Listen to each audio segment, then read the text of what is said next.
kabar?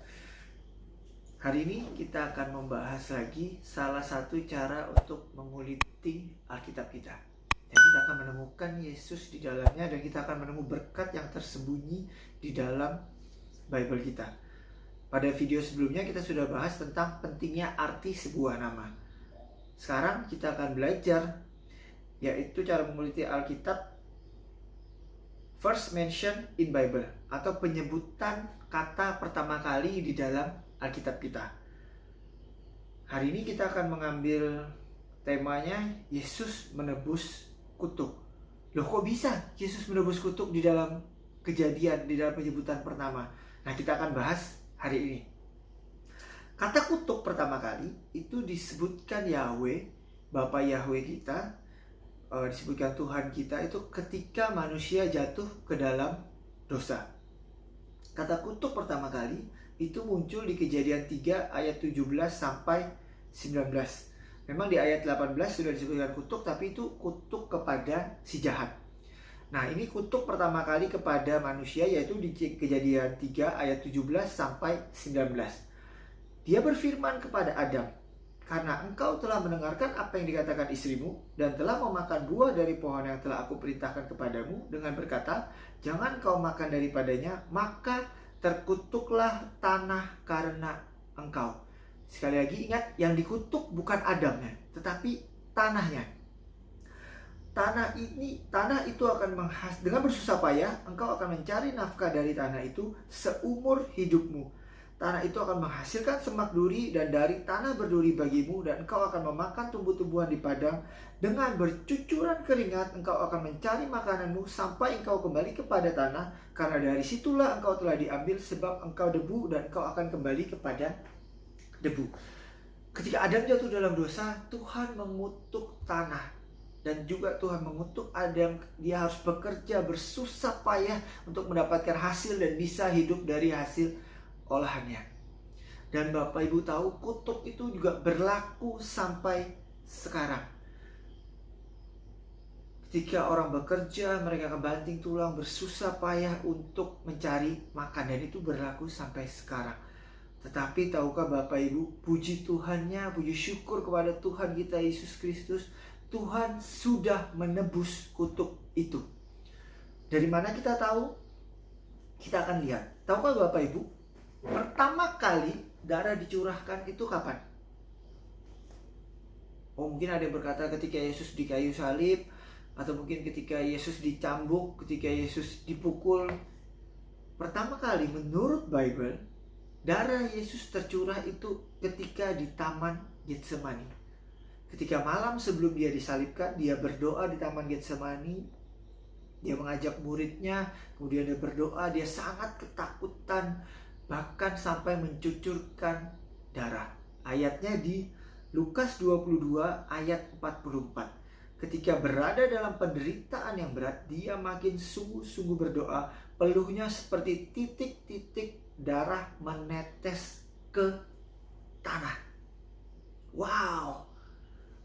Bayangkan Bapak Ibu, darah Yesus menetes ke tanah dan menebus tanah itu.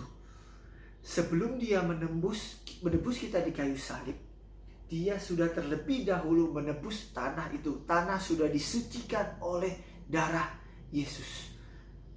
Ketika Yesus menyucikan tanah itu, dengan itulah kutuk yang kita harus bekerja keras, berbanting tulang, berpeluh, sampai harus memakan dari tumbuhan-tumbuhan padang, berpeluh, bersusah payah mencari nafkah. Itu sudah ditebus oleh Yesus, oleh darah Yesus. Bahkan sebelum dia menebus kita, dia sudah terlebih dahulu menebus tanah, sehingga kita tidak perlu lagi bersusah payah untuk mencari nafkah. Terus kita nggak perlu kerja dong. Salah, yang ditebus Yesus itu adalah kutuk bersusah payahnya. Tetapi kita tetap harus bekerja. Kenapa? Karena kita masih hidup di dunia ini, Bapak Ibu. Selama kita masih hidup, kita tetap harus bekerja. Tetapi yang menjadikan kita kaya, yang menjadikan kita diberkati, itu bukan karena pekerjaan kita. Ingat Bapak Ibu, pekerjaan kita itu bukan berkat. Tetapi pekerjaan kita itu adalah salah satu dari berkat Tuhan.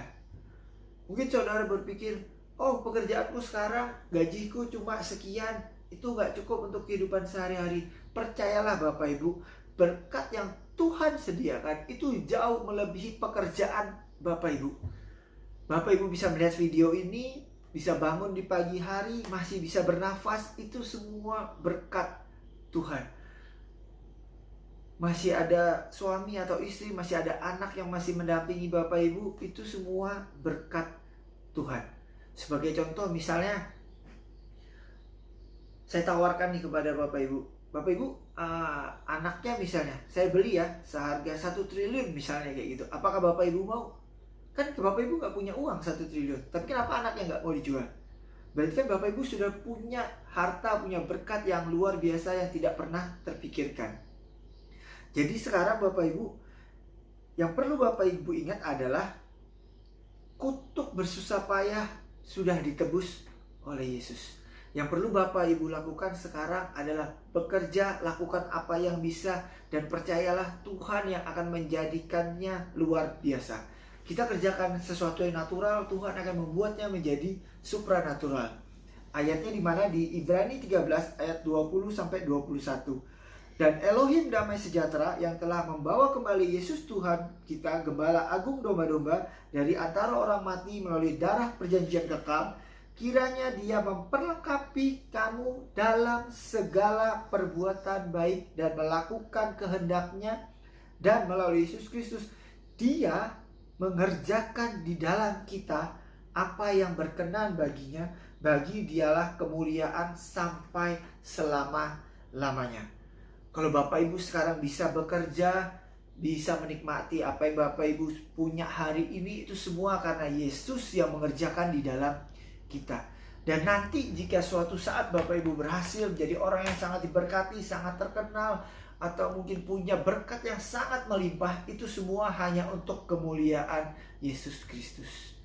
Jadi jangan pernah menyombongkan diri apa yang Bapak Ibu lakukan, semua karena Yesus yang mengerjakan di dalam kita.